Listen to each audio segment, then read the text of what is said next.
Halo guys, kembali lagi di channel Catur Blitz, channel yang membahas catur kurang dari 10 menit. Video ini adalah episode ketiga dari jebakan pembukaan Italia Moller Attack untuk putih.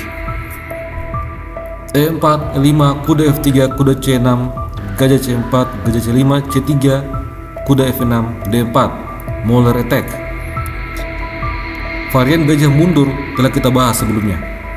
Pion pukul pion, pion pukul pion, lalu gajah B4 skak, kuda C3 menutup skak, kuda E4 mengambil pion sambil menyerang kuda, lalu putih rokade.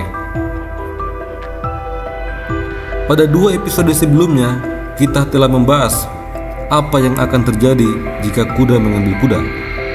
Di episode ini kita akan membahas hal yang akan terjadi jika hitam berani mengambil kuda dengan gajah. Apabila hitam mengambil kuda dengan gajah, maka pion mengambil gajah. Setelah kuda mengambil pion, maka ini adalah blunder karena menteri E1 mengancam raja dan juga mengancam kuda. Tentu saja hal ini harus diblok oleh hitam dengan menteri. Setelah itu menteri makan kuda. Sekarang putih unggul satu perwira dan akan menang jika bermain dengan baik. Kita kembali. Contoh pertama tadi akan berhasil jika lawan kita adalah lawan yang masih pemula yang baru mengenal catur. Jika kita berhadapan dengan pemain yang lebih kuat, maka langkah yang dianjurkan komputer adalah D5, mengusir kuda. Kuda E5 mengancam gajah. Kemudian pion makan gajah. Setelah kuda memakan gajah, menteri D4 mengancam kedua kuda hitam.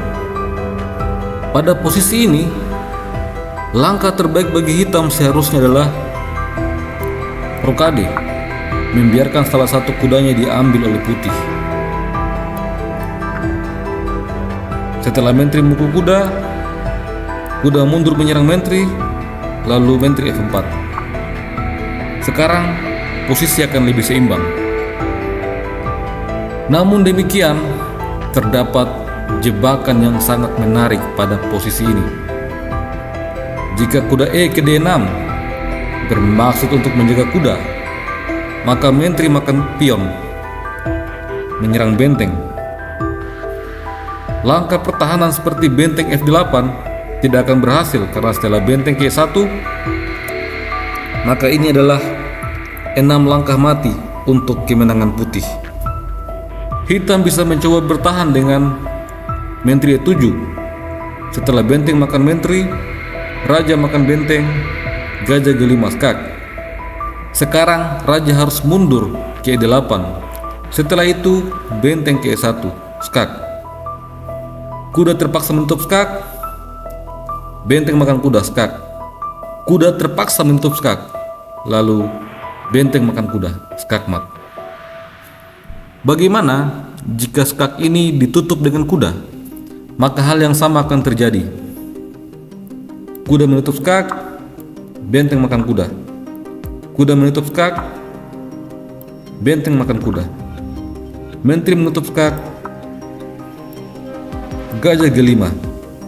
Setelah menteri makan benteng, menteri ke F6.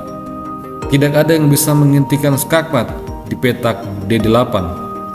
Jika hitam mencoba skak, maka benteng pukul menteri.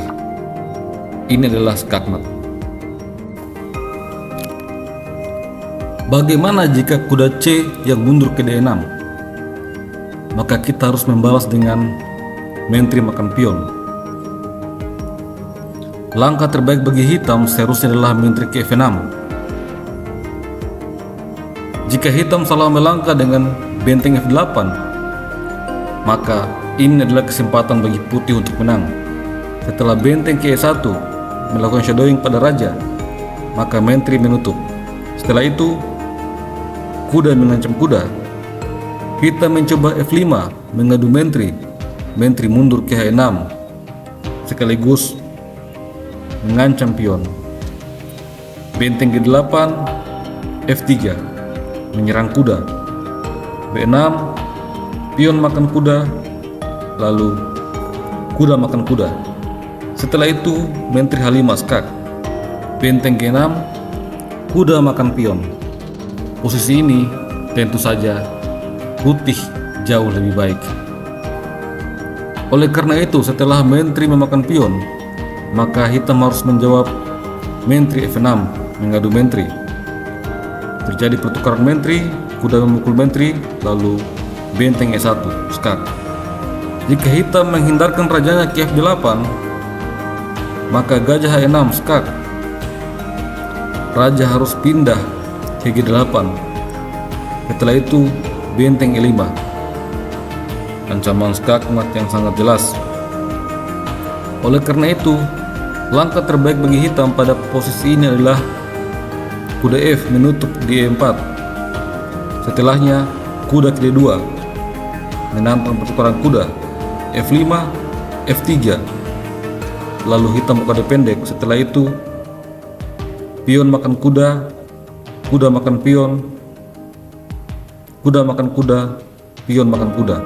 Lalu benteng makan pion.